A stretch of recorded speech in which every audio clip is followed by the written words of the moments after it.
Hi, so this is Ashia again, and on this video I'm going to be explaining to you how to find the different pieces of information that are contained in a purchase and sale agreement.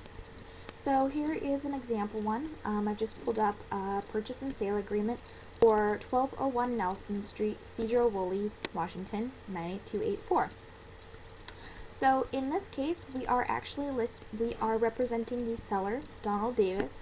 You can find that information just by going down here and seeing that under seller signature and all of the seller stuff and listing broker, we've got Marissa Moppy, and I note that she is one of our agents.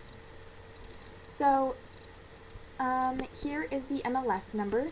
Here is the name of the buyers that we're dealing with, John Conley and Leanne Dillaway. They don't have their status here, but that's okay. We don't usually use that for our purposes, but every once in a while it'll say like a married person for their personal property or a married couple or whatever. So here, line number 6 on page number 1, it will tell you the purchase price initially. And so in our case, that is $190,000. So we'll go ahead and enter that into the Excel spreadsheet that I already showed you how to do. And then this tells you how much the earnest money check is going to be for. That's $2,000. And who that's going to be held by. In this case, this is Land Title Company, escrow. And they don't have who the closer is going to be here, but it might have that on the checklist, so you can always go back and check the checklist. Or you can wait a couple days and call escrow themselves and see if they have a closer. Or you can ask the agent and they'll let you know if they've picked somebody yet. And line 11 will tell you the closing date that's projected. In this case, it was projected to close on November 10th of this year. And this file has already closed. And the offer expiration date, make sure not to get that mixed up with the closing date, because this is usually listed as exactly a day after the mutual acceptance. So it would be the most strange and quickest closing that has ever existed. Here on number 17, it'll tell you all of the addenda that are attached. Number 22A, financing, that just tells you that the buyer is going to be using a form of financing and they're not using cash. 22D, optional clause, is almost always there. 22J is always there. 22P, in this case, is just Skagit Farm disclosure. And that means that in Skagit County, which Sedro-Woolley is in, they have a special form that you add there that just lets them know about Skagit's special rules. 22R is for a well addendum. That means that this property has a well, and that the 22R is just saying that the potential buyer can go ahead and inspect the well to make sure that it's all like clean water and functioning and stuff. And then 35 is the inspection, and that's just saying that the potential buyer has the right to go in and inspect the property and hire somebody to go and inspect the property to make sure that the ground isn't rotted out and there's not murderers in the ceiling or whatever. We're dealing with the seller here, so I actually already have all of his information probably, and if I needed extra information, then I would just look here, or I could check in Boomtown on the checklist, or ask Marissa herself. Here, it'll tell us what the buyer's information is, but I don't really need that for pretty much anything. And it'll tell you who the selling broker is. In this case, it's Eric H. Peterson. Moving down here, so this is always going to be the first page of your contract, and that's the Form 21, page 1 of 5. And you just want to make sure that all of the forms have been signed.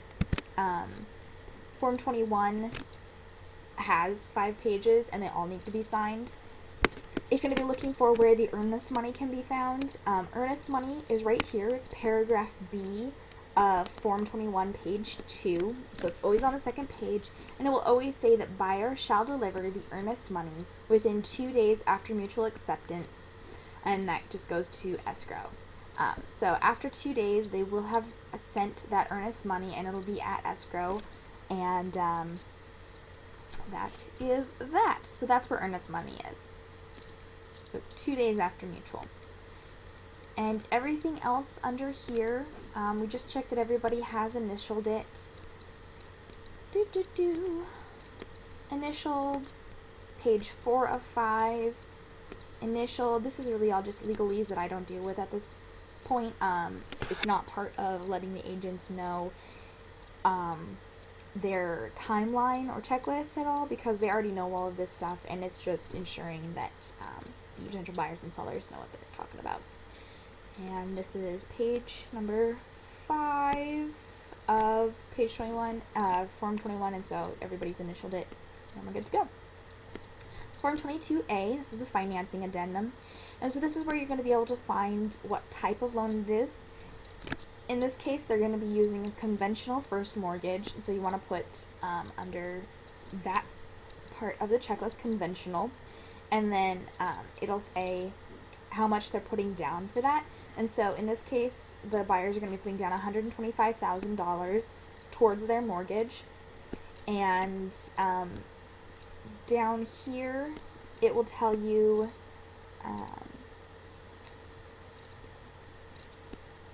and it always is 5 days after mutual acceptance that they need to apply for their loan. If this hasn't been filled in. If this has been filled in, it says 3 or 12 or whatever, then you put that number in, because that's how many days. So if something has been written into these blanks, that always supersedes this, but if nothing is there, then it's just the printed. So it's almost always at any time 30 days after mutual acceptance. The seller may give notice to buyer that seller can terminate the agreement at any time 3 days after delivery of that notice. And if it's filled in, of course, that supersedes again the 30 days. Loan cost provisions. In this case, the seller isn't going to be putting anything towards the cost of borrowing for the buyer, but sometimes they do. And so having these blank just means that they're not going to pay anything. But sometimes it'll say like 3% of the purchase price or $5,000 or whatever, and that's where you'd put in that concession. 22A, it's all the same thing. This is the notice of low appraisal part, and it always says 10 days after buyer's notice of low appraisal, then they can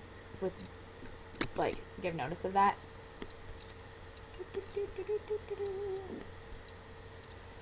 So this is Form 22D, and this is usually included.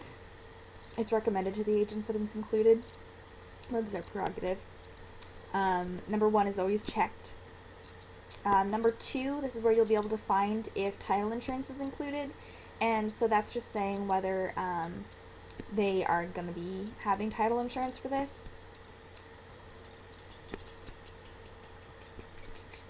Homeowners Association review period. This is how many days that it has to be, the Homeowners Association information has to be given to the buyer by the seller. It's a default of 10 days, sometimes it's more, sometimes it's less, and it only counts if it's been checked. And then down here you can see that they have added in some extra things, which isn't usually recommended, but they have in this case. And that's just saying that the buyer is allowed to test the soils around the oil tank, and that's part of the 10-day inspection period. It's almost always a 10-day inspection period. Sometimes it's more, sometimes it's less, as always, but it's almost always 10 days. And this is also saying that the seller gets to take the 2 bushes in the front of the yard with him, and that those aren't counted in the sale.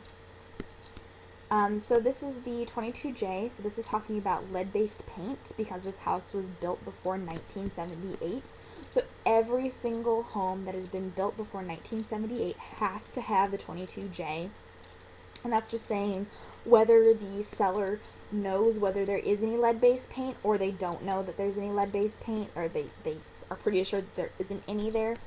And so almost always it's going to be checked as no, and that there's no records about it having had any of that lead-based paint. And those need to be signed. And then the buyer is going to check whether or not they want to conduct an assessment of the paint to see if there is any lead-based paint or not. And so you just need to make sure that this part is included if it is a home built before 1978. This 22K, this is the identification of utilities, and so sometimes this comes to you not filled in, and that's okay, they'll get it figured out. but you just need to mark whether you have it and whether it has been filled in that checklist. Oh, and here it'll tell you that it's almost always 5 days after mutual agreement that the seller has to fill those in for the buyer, sometimes more, sometimes less. This is the 22P,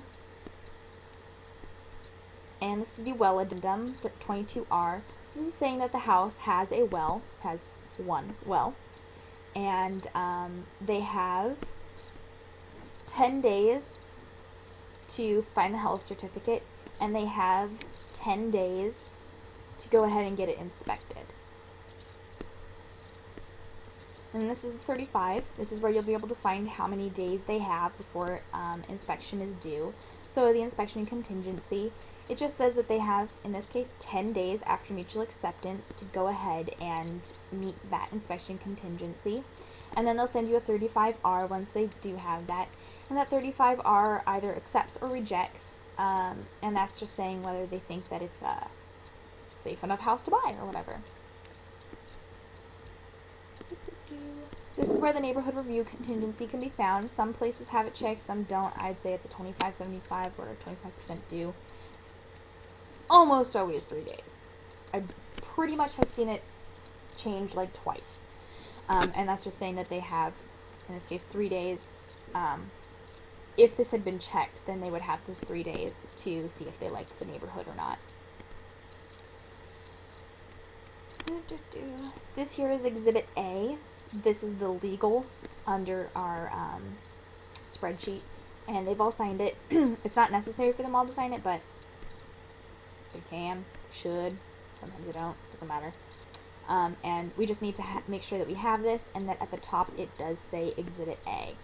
So it's always here. Next thing, oh, some more of this Exhibit A. Sometimes they have a pre-qual letter in here, and that's from the lender. In this case, Dillaway and Conley do have a pre-qualification letter, and that's really great because it will tell you who the lender is down here, and it's their letterhead. If they don't have an email address here, then you can just go ahead and call their branch, and they'll tell you. Always identify yourself as like, this is a Shia with Keller Williams in Bellingham. And this is Form 17, the disclosure statement. And if it hasn't been filled out, then let your agent know, and they need to get it filled out as soon as possible if they're the seller. We've already got it. If they're the buyer, then they've probably got it. And that just needs to be all signed out. And here is the earnest money receipt. This is saying that Land Title Company has received on 10/13/2014. They've received this check and it's good to go, and so that is the earnest money receipt, or the EMR, and you can check that off on your spreadsheet. And that is about all I have to say about that. If there's something you can't find, you can go ahead and ask Jen, or you can ask Jolene, but mostly it's just sort of reading through and using a fine-tooth comb to find the correct dates and stuff. Thank you for watching.